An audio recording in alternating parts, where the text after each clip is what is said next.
Hello, my friends far and wide. Here's Paul Scorpin. I'm sitting here in my seminar room here in southern Germany in a place called Andechs. And I greet you all.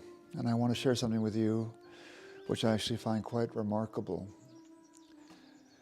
I just returned from a 2-week journey through the Holy Land. I led 8 souls who had never been there before through the landscape of the Galilee, and then that was over a week, where we visited all the places where Jesus performed his miracles and gave some of his most beautiful teachings, including the Beatitude, and was transfigured, and also the birthplace, or the Annunciation place of the Virgin Mary.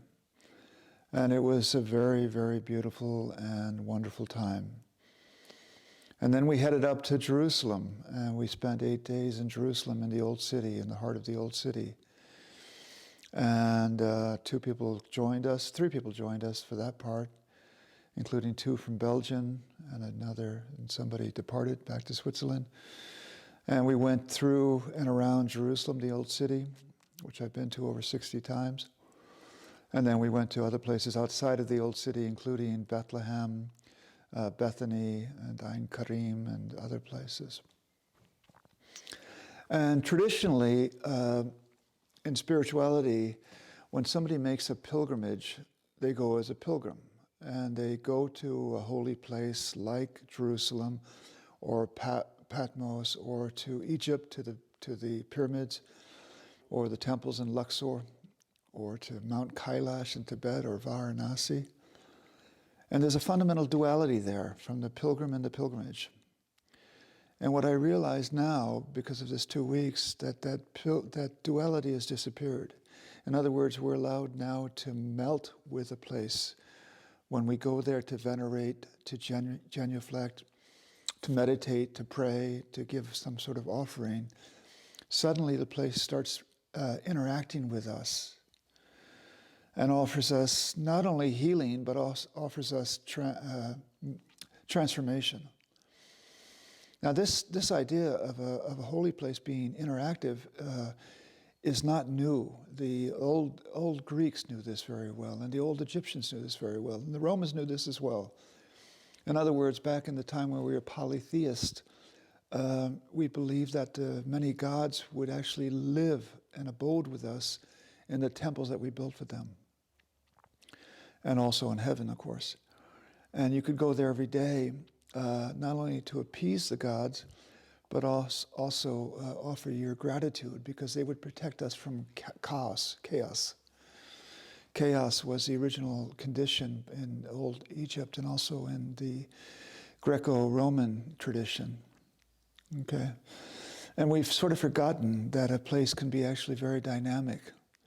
And suddenly that's changed, because all these temples and all these churches and all these mosques and all these synagogues are built now on places where other temples once existed. And even these other temples, be they Roman or Egyptian or Greek, they're built on the foundation stones of other older beliefs. Because our ancestors were very much attuned not only to the earth, but also with the heavens. So they could sense that there was a presence there, or a portal there, a vortex. And they would have immediately built a sanctuary or a church or a temple there to support this interaction between a deity and ourselves. And now that's happening again. I'll give you an example. On the last day of our journey, we decided to make a trip to Ein Karim. Ein Karim is a beautiful village just outside of Jerusalem, the Old City. And it's a village where they believe that Elizabeth, the mother of John the Baptist, they were at home there. And also there's a belief that the Virgin Mary would bring the baby Jesus, and the 2 boys would play with each other, only 6 months apart from each other. It's also the birthplace of John the Baptist, and there's a church there built in that honor. And the primary church, I've been there many times, you go into it, and then off both sides of the primary church or the altar are small chapels. And one chapel to the left, you go down basically into a cave, And there's a stone there which celebrates the birthplace of John the Baptist. And I went there with about 6 or 7 people, and suddenly something started to happen in our abdomen, in our hara chakra or sacral chakra, where many people believe that's the place of the inner child. And suddenly, it's like for about a half an hour, we went into not a trance, but all of us went into a deep meditative state. And afterwards, we all had this sense that we were receiving the mother milk from Elizabeth and the Virgin Mary, which is sweet and nourishing, filled with love and trust and hope and care.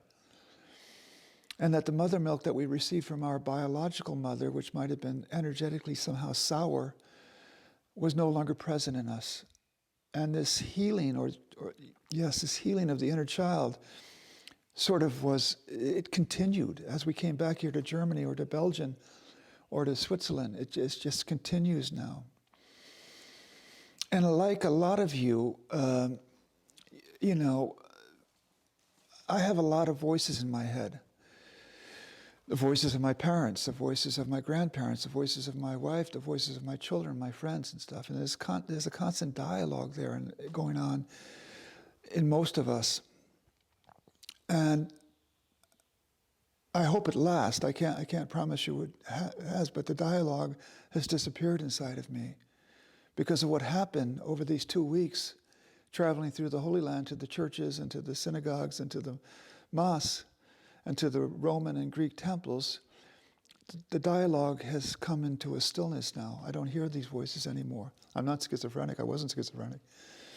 And that's what I'm saying now. When you go on a pilgrimage now, it's a dynamic situation where you go there as a pilgrim and you become one with the pilgrim place, the place where you're going to honor a deity or belief system.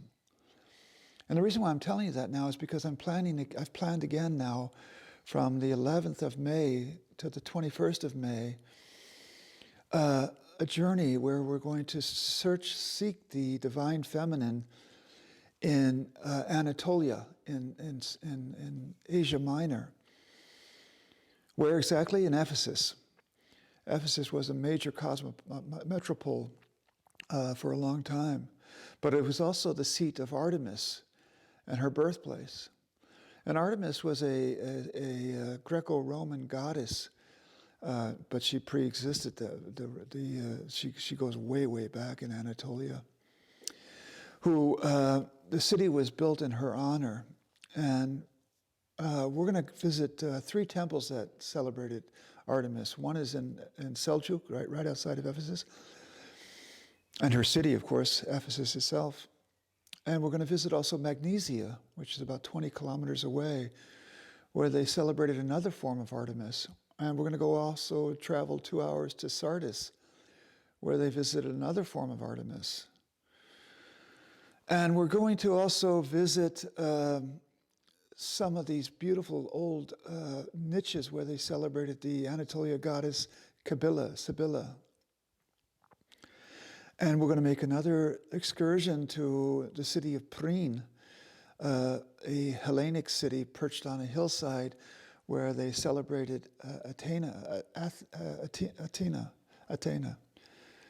I'm confused by the pronunciation in German and English. Athena, the daughter of Zeus, who has a temple there. And perched above her temple is a sanctuary for the goddess Demeter, the earth goddess, the goddess of the harvest, and the mother of Persephone, which is one of the most peaceful places you can get to.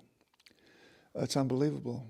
And then another excursion brings us to a temple which is a little bit farther away, 2.5 hours away, but it's worth it, where they celebrated the goddess Hecate or Hecate. Hecate in German, Hecate in English. Hecate is a fascinating goddess. She precedes all the Greco-Roman belief systems and belongs very much to Anatolia, often seen with 3 faces and a torch. Why does she have a torch? because she leads us into the underworld. She leads us into the deep recesses of the underworld. And her temple is a doorway to the underworld, Lagina. And she's also, in the underworld back then, was a place of great healing and divinity. And she's also celebrated as the patron saint of white witches and witchcraft. And she's a guardian of crossroads. And she's very much there. I've been there a couple of times. And she will greet us, and she will embrace us, and she will heal us. And then we're going to make another excursion to one of the most beautiful cities in the Greek world, and that's Aphrodisia, where they built to celebrate the goddess of birth and of sexuality and sensuality, the beautiful, beautiful goddess Aphrodite. And they built a beautiful city for her. And we're also going to pay a visit to the Seljuk Museum, the archaeological museum in Seljuk. Why?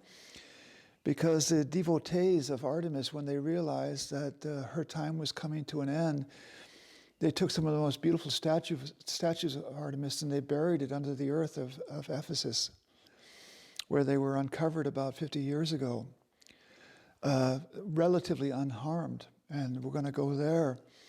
And you walk into a dark room, and to the left of you is the beautiful Artemis. Here's a painting done by Summer in Australia. Hopefully she'll join the trip. And opposite of her is the great Artemis, who's like 2 meters hulk, and she's very stern, you know.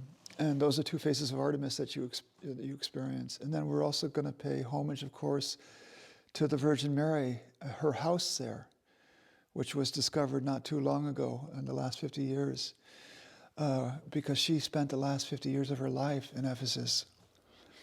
And we're going to also pay due diligence to the brother of Artemis, Apollo, his great temple in Didma, where we'll get a private tour from my friend Glenn, who lives there for the last 21 years, an atheist who spends every day in the shadow of the Apollo temple.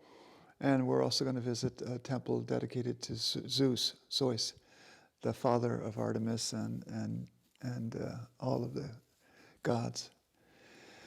And the reason why I'm talking so much about this is because I know this trip is going to be really, really exceptional. Because I know on the heels of this 2-week journey to the Holy Land, I know that even though I've been to Ephesus maybe 30, 40 times, in the last 5-6 years, and also led tours there, I know that suddenly our relationship to these holy places has been fully transformed, and that they've become vortexes now to the underworld and to the higher realms. And I feel it now. I feel it now in me. And so when we go there in May and spend time, in the perfect time of the year to visit Ephesus, because it's warm enough to go bathing, and it's also not crowded, and it's not too hot.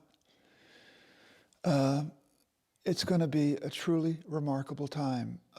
And my faithful guide, Yulchil, is going to be our Turkish guide, and we're going to be joined, which is a great honor, by Carla from the University of, I forget where you teach, Carla, someplace in Canada, who is an absolute Artemis freak and authority, has written a new book about Artemis, She Who Hunts.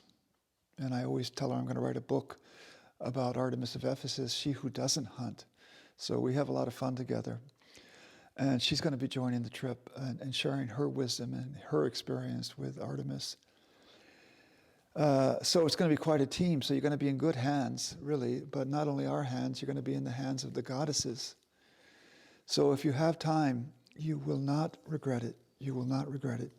Come and join us for a truly transformative voyage into the lap of the Divine Mother. And there's no place better to visit, to experience that than in Anatolia, and no place better than Ephesus. Join us if you can. It would be an honor to spend time with you in this land. Today's Saturday, tomorrow for the Catholics, it's going to be Easter, next weekend for the Orthodox. I wish all my friends in the Greek world, Orthodox, a beautiful Easter season, and I wish all my friends in the Protestant and Catholic worlds a beautiful Easter tomorrow. Stay well, stay in love, stay in peace, stay in hope, stay in trust. And hopefully we'll see each other in the land of the Mother soon.